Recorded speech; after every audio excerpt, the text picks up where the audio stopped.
무기력한 신앙에서 벗어나지 못하는 이유는 그것은 영적인 전쟁이라는 것을 우리가 알아채리지 못하고 그것이 이미 이긴 전쟁이라는 것을 알지 못한 채 훈련되지 않았기 때문이다라고 말씀을 드렸습니다.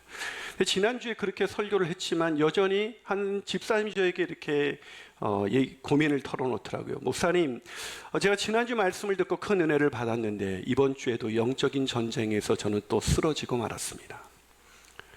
무기력한 신앙에서 벗어나기 위해서 영적인 전쟁에서 어떻게 이미 이긴 전쟁이고 우리가 훈련되어서 나가면 언제든 이길 수 있다고 얘기하지만 여전히 영적 전쟁에서 무기력하게 패한 상태로 살아가는 사람들이 여전히 많이 있다는 것이죠. 왜 그럴까요?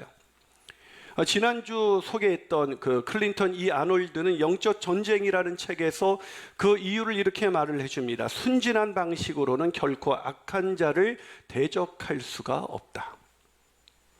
그냥 우리가 은혜 한번 받았다 그래서 우리가 영적 전쟁에서 이기게 되는 것은 아니라는 것입니다. 여러분이 지난주에 아무리 많은 은혜를 받았다 할지라도 그 은혜 받은 것으로 인해서 그 단 한 번의 은혜를 통해서 오늘 내가 영적 전쟁에서 승리할 수 있는 그런 훈련된 그런 지혜를 얻을 수 있었던 것은 아니라는 것이죠. 그렇다면 우리가 어떻게 영적 전쟁에서 승리할 수가 있을까요? 훈련이 되어야 되지만 오늘 본문에서는 우리가 영적 전쟁에서 승리하기 위해서 반드시 필요한 또 한 가지를 이야기하고 있습니다. 그게 뭘까요? 바로 지혜입니다. 영적인 싸움에서 이길 수 있는 지혜가 있을 때 바로 우리는 영적 전쟁에서 승리할 수 있다고 오늘 본문은 우리에게 이야기해주고 있는 것입니다. 오늘 본문은 지난주 12장에 이어서 오늘 본문 13장은 바로 그 사단을 상징하는 붉은 용과 교회를 상징하는 여자와의 영적 전쟁에 대해서 다루고 있습니다. 다음 주까지도 이렇게 진행이 되겠습니다만 이런 영적 전쟁에서 지난주도 다뤘고 이번 주도 다뤘는데 다른 것이 있다면 지난주는 이 용과의 싸움이라면 지금 용의 두 하수인인 두 짐승, 즉 바다에서 올라온 짐승과 땅에서 올라온 짐승과의 싸움인 것입니다. 이 두 짐승은 사단의 하수인으로서 엄청난 파괴력을 가지고 있기 때문에 우리가 실제로 싸움에서 만나게 되는 현실은 이 두 짐승과의 싸움인 것입니다. 그러게 우리가 이 두 짐승의 실체를 알고 이 두 짐승을 우리가 어떻게 대해야 되는지에 대한 그런 지혜를 갖고 있지 않으면 우리는 영적 싸움에서 또다시 쓰러질 수밖에 없다는 것입니다. 저는 오늘 말씀을 통해서 저와 여러분이 영적 전쟁에서 승리할 수 있는 그 지혜를 얻어 우리가 영적 싸움에서 늘 승리의 계가를 누리며 승리의 기쁨을 누리며 살아가게 되시기를 주님의 이름으로 축복합니다. 자, 그렇다면 이 이야기를 요한계시록을 처음 읽었던 성도들은 이 묘사를 딱 보는 순간 떠오르는 한 사람이 있었을 것입니다. 그 사람이 누굴까요? 바로 그 당시 자신을 스스로 신으로 추앙했던 그리고 잔인하게 기독교인들을 핍박했던 바로 도미티안 황제입니다. 그 도미티안 황제는 당시 그 자신을 구세주나 신, 하나님으로 불렀습니다. 그리고 극악무도하게 기독교를 받게 했죠. 이 도미티안을 가려서 사람들은 우리 주 하나님이라고 불렀습니다. 당시 기독교인들은 본문을 읽으면서 도미티안이구나 라고 생각했을 거예요. 그러면 한 가지, 그럼 도미티안은 죽었잖아요. 이제 우리에게 아무런 영향력을 끼치지 못하잖아요. 자, 그렇다면 여기서 말하는 바다에서 올라오는 짐승은 도미티안 한 사람만을 의미하는 것일까? 그건 아닙니다. 조금 이따 더 설명을 해드리고 두 번째로 올라온 땅의 짐승에 대해서 땅에서 올라온 짐승에 대해서 설명을 하죠. 자, 본문 11절을 한번 읽어보겠습니다. 본문 11절을 읽어주시겠습니까? 시작. 내가 봄에 또 다른 짐승이 땅에서 올라오니 어린 양같이 두 뿔이 있고 용처럼 말을 하더라. 어떻게 생겼다고요? 어린 양과 같다. 어린 양은 누구예요? 아직도 그거를 보세요. 아까 찬양했잖아요. 어린 양 예수 찬양하리. 그 한 분만으로 난 충분해요. 아멘이십니까? 그런데 이 땅에서 올라온 짐승이 누구를 흉내내고 있어요? 어린 양입니다. 예수님을 흉내내고 있습니다. 그런데 숨길 수 없는 게 있어요. 두 뿔이 있고 용처럼 말을 합니다. 어린 양이면 어린 양처럼 겸손하게 행동해야 되는데 용처럼 말을 하죠. 즉 그리스도를 흉내내나 바로 사탄의 하수인으로 사탄의 본색을 숨길 수 없는 존재, 그게 바로 땅에서 올라온 짐승입니다. 이 아까 말한 바다에서 올라온 짐승과 그럼 땅에서 올라온 이 짐승은 무엇을 의미하는 걸까요? 이 땅에서 올라온 짐승이 왜 그리스도를 흉내내는 것일까? 그 이유가 있습니다. 본문 14절부터 17절 제가 읽어드리겠습니다. 짐승 앞에서 받은 바 이적을 행해. 뭘 행해요? 이적을 행함으로 땅에 거하는 자들을 어떻게 합니까? 미혹합니다. 그래서 땅에 거하는 자들에게 이르기를 칼에 상했다가 살아난 짐승을 위하여 우상을 만들게 합니다. 그가 권세를 받아 그 짐승의 우상에게 생기를 줘서 그 짐승의 우상이 말을 하게 하고 또 짐승의 우상에게 경배하지 않는 자는 다 죽입니다. 그가 모든 자, 작은 자나 큰 자나 모든 자들에게 그 오른손이나 이마에게 표를 받게 한다. 표를 받는다는 것은 뭘 의미하는 거냐면 그의 소유가 되게 한다는 것입니다. 짐승의 소유, 우상의 소유가 되게 하는 것입니다. 그리고 이 두 표를 가진 자마다 매매하지 못하게 한다는 거죠. 이 표는 바로 그 짐승의 표, 바로 666이죠. 자, 왜 어린 양 그 예수 그리스도를 이 바다에서 땅에서 올라온 짐승이 흉내를 내는 것이죠? 목적은 무엇입니까? 미혹, 이적을 행합니다. 이적을 행함으로 표적을 행함으로써 예수 그리스도를 흉내내어서 미혹해서 결과적으로 예수 그리스도를 버리고 우상을 만들고 우상을 섬기고 우상을 경배하게 하기 위해서 땅에서 올라온 짐승이 우리를 미혹합니다. 자, 이들은 누굴 말할까요? 그 당시 1차적으로 그 당시 이 요한계시록을 처음 읽었던 사람들은 도미티안 황제에게 절하도록 우리를 미혹하는, 그렇게 너 도미티안 황제에게 절을 해야 살아남을 수가 있어. 그 황제가 권세가 있잖아. 네가 그를 경배할 때, 그를 우상으로 섬길 때, 네가 그를 경배하고 머리를 조아릴 때 네 인생은 탄탄대로가 될 거야 라고 미혹하는 거짓 선지자들을 의미하는 것입니다. 정리하면 바다에서 올라온 짐승은 그리스도를 대적하는 막강한 권세와 힘으로 대적하는 적그리스도의 세력이고, 바로 이 땅에서 올라온 짐승은 그들에게 경배하게 하고 우상을 만들게 만드는, 그렇게 미혹하는 바로 거짓 선지자들입니다. 그 말씀드린 것처럼 도미티안 황제와 그 당시 도미티안 황제에게 숭배하도록 만들었던 사람들만을 의미하는 것이냐? 아닙니다. 1차적으로는 그렇지만 궁극적으로는 바로 그리스도를 대적하고 막강한 권세와 권력으로 이 땅의 권세를 가지고 그리스도를 대적하고 우상을 만들게 미혹하는 모든 세력과 인물과 나라와 사상과 모든 악한 세상의 모든 것들이 바로 적그리스도요, 바로 거짓 선지자인 것입니다. 그리고 그것은 오늘날에도 우리와 똑같이, 도미티안 황제는 사라졌지만 똑같이 우리에게 막강한 권력과 힘을 가지고, 돈이 권력이 아니냐, 너 돈 없으면 안 돼, 너 우상을 섬겨, 하나님이 너에게 해준 게 뭐가 있어 라고 말하면서 우리로 하여금 우상을 만들고 우상을 섬기게 하고 바로 짐승의 표를 받는다. 하나님의 사람이 아니라 짐승의 것으로, 우상의 것으로 우리가 이 땅을 살아가도록 만드는 모든 적그리스도 세력과 바로 거짓 선지자들, 그것을 의미하는 것입니다. 그런데도 많은 사람들은 666 그러면은 이 짐승의 표를 뭐라고 말해요? 옛날에 바코드다. 그 받으면 안 된다. 그 매매하는 자들은 이러니까 그걸 가지고 매매하잖아. 또 바코드 받으면 그게 적그리스도야. 그게 짐승의 표야 막 그랬잖아요. 지금 다 받고 계시잖아요. 그럼 다 짐승의 표를 받으셨네요. 요즘은 또 황당하게 베리칩이라고 말합니다. 아니에요. 코미디입니다. 자꾸 쓸데없이 요한계시록 이상한 거 유튜브에서 주워 들었다가 이상하게 가지 마시고, 이 설도 그런 시간 있으면 한 번 더 설교 들으세요. 아멘이 안 나오시네. 666 짐승의 표, 66이라는 건 7의 완전수, 하나님의 수에 모자란 인간의 수를 말하는 것이고, 하나님의 미치지 못하는 그 666 세 번을 강조하는 것이고, 짐승의 표를 받았다는 것은 바로 하나님의 사람이 아니라 바로 짐승의 사람으로 우상을 섬기며 미혹되어서 하나님을 떠나서 세상 권력과 권세를 추구하면서 우상을 쫓아 사는 사람, 그 사람이 바로 666 표 받은 사람이에요. 바코드 찍은 사람이 아니라. 그렇게 살아가는 사람들, 그 실체를 알지 못한 채 세상 권력을 부러워하고 세상 부귀 영화를 부러워하면서 난 왜 저게 없을까 그렇게 고민하고 있는데 미혹합니다. 거짓 선지자, 거봐, 네가 예수 믿어서 네 인생에 어떤 거 하나 편할 날이 있었니? 네가 예수 믿어서 당한 게 뭐야? 고난뿐이잖아. 형통한 게 뭐가 있어? 그러면서 우리를 미혹하면서 네가 저 짐승을 섬기면, 짐승의 표를 받으면 네 인생은 자유로워질 거야, 네 인생이 성공한 인생이 되는 거야 라고 우리를 미혹하고, 때로는 힘으로 누르고 고난 가운데 환난과 핍박으로 누를 때 우리가 거기 굴복해서 살아가게 만드는 것,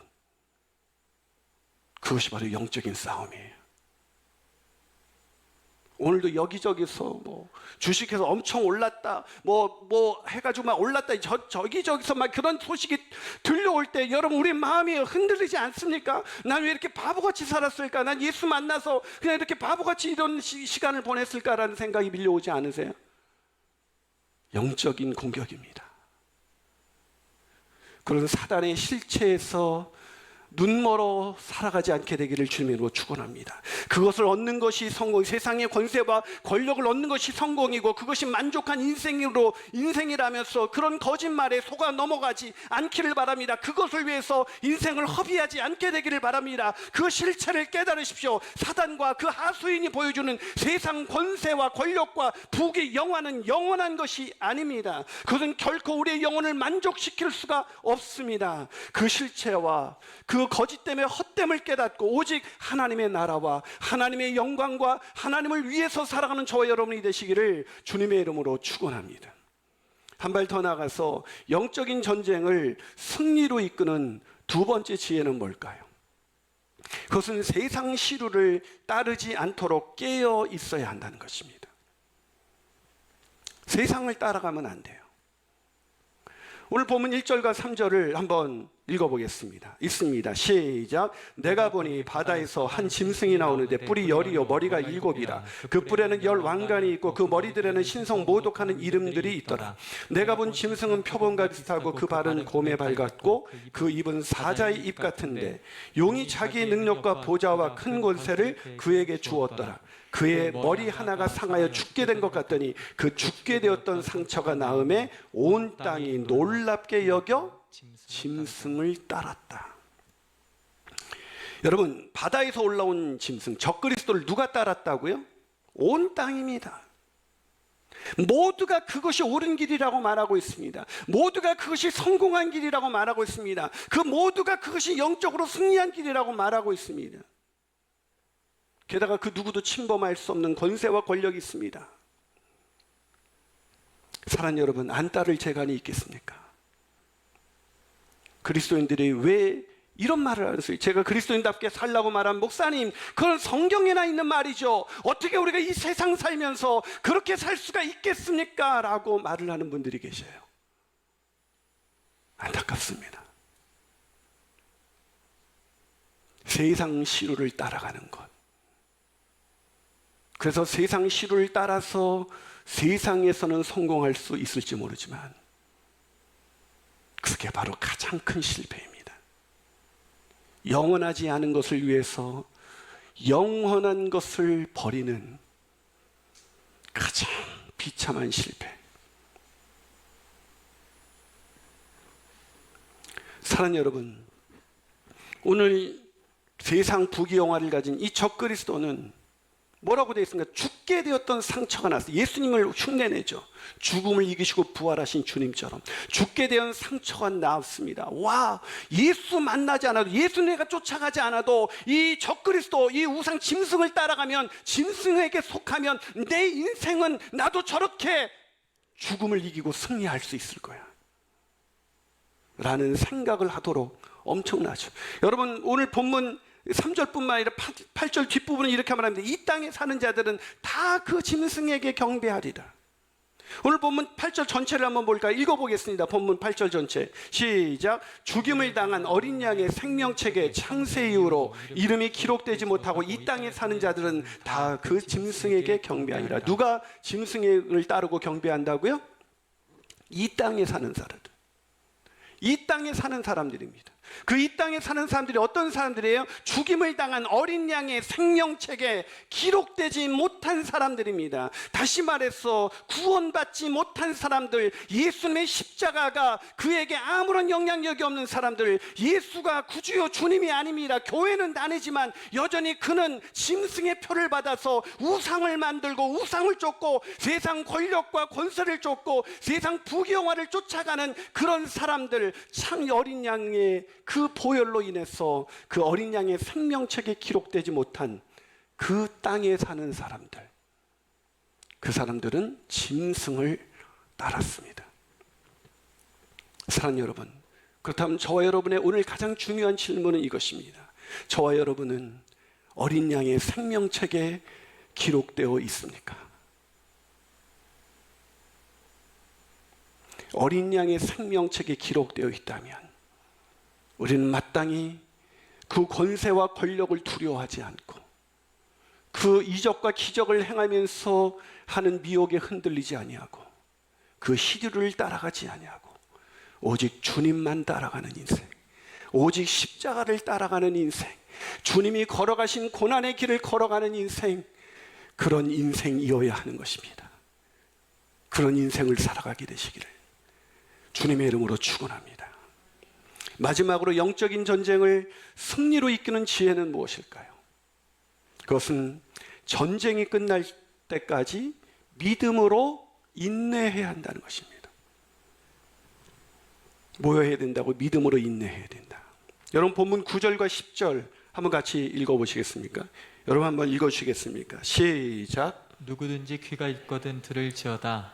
사로잡힐 자는 사로잡혀 갈 것이요 칼에 죽을 자는 마땅히 칼에 죽을 것이니 성도들의 인내와 믿음이 여기 있느니라. 이게 무슨 말이에요? 공동 번역으로 제가 다시 읽어드리죠. 잡혀갈 사람은 잡혀갈 것이며 칼에 맞아 죽을 사람은 칼에 맞아 죽을 것입니다. 그러므로 성도들의 인내와 믿음이 필요합니다. 잡혀갈 사람은 잡혀가고 칼에 맞아 죽을 사람은 칼에 맞아 죽는다. 이게 무슨 얘기입니까? 환난과 핍박으로 인해서 그리스도인들이 고난당해서 잡혀가고 칼에 죽임을 당한다는 것을 의미하는 것입니다. 오늘 요한에게 하나님은 분명히 보여주셨습니다. 너희들이 믿음으로 산다는 것은 세상 권력과 권세를 추구하고 돈이라는 우상을 만들고 세상 성공과 형통이라는 우상을 만들고 그거를 따라가는 인생이 아니라 그 시류를 거부하고 살아가기 때문에 너희들은 잡혀가게 되고 너희들은 칼에 맞아 죽을 것이야. 그러나 그때 너희들에게 필요한 것은 믿음으로 인내하면서 살아가는 것, 그것이 영적인 승리의 비결이야 라고 우리에게 말씀해 주는 것입니다. 최후 승리 얻기까지 주의 십자가 붙들겠네.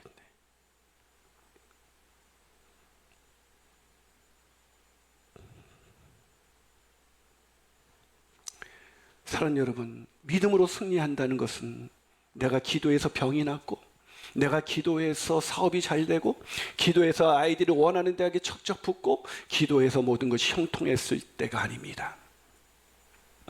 여러분, 사도 바울이 단 한 번도 그런 걸로 간증한 적이 있습니까? 내가 예수 믿었더니 잘 됐습니다. 내가 예수 믿었더니 세상에서 돈을 많이 벌게 됐습니다. 내가 예수 믿었더니 우리 아이들이 너무 잘 되고 있습니다. 세상에서 잘 나가고 있습니다 라는 것을 사도 바울이 단 한 번도 간증한 적이 있었냐고요. 사도 바울은 늘 간증합니다. 나 자신의 약함을 자랑했습니다. 그는 자신의 고난을 자랑했습니다. 자신의 고난받은 것을 간증했습니다. 주님의 십자가를 자랑했습니다.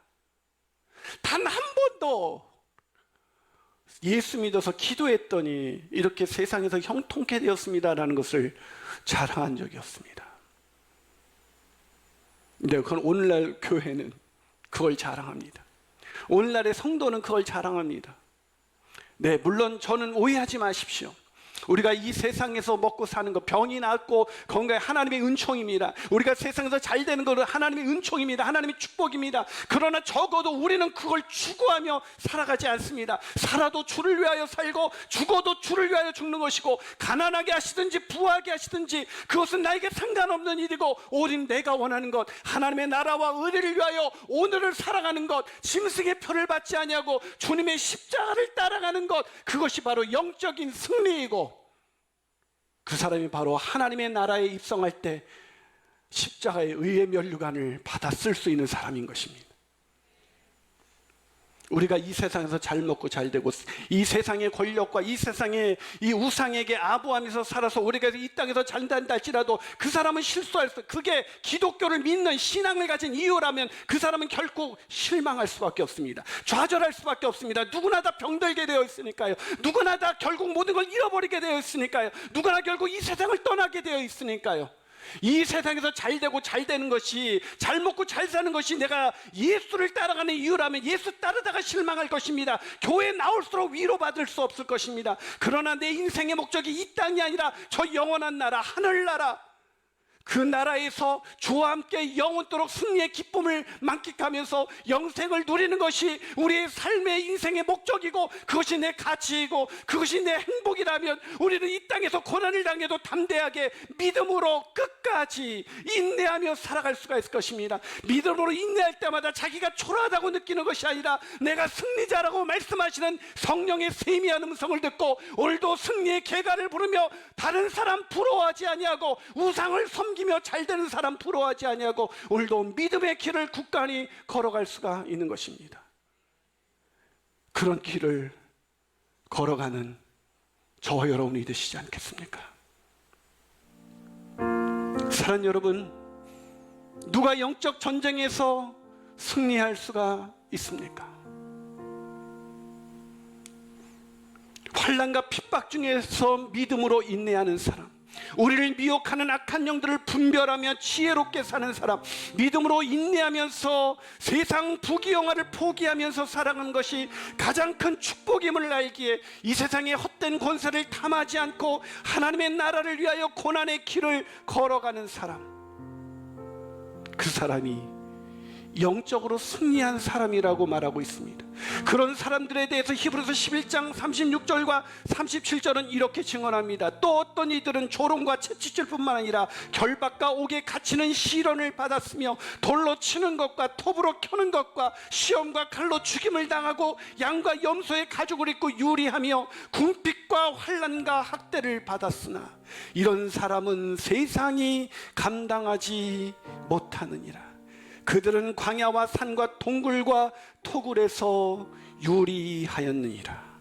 사랑하는 여러분, 믿음으로 승리한다는 것은 이 세상에서 예수 믿고 이 세상에서 형통하는 것이 아니라 예수 믿고 이 세상에서 모든 것을 잃는다 할지라도 오직 인내하는 믿음으로 인내하며 주님께서 나를 부르시는 그날까지 죽음을 마다하지 아니하고 그 고난의 길을 걸어가는 사람, 그 사람이 승리자인 것입니다.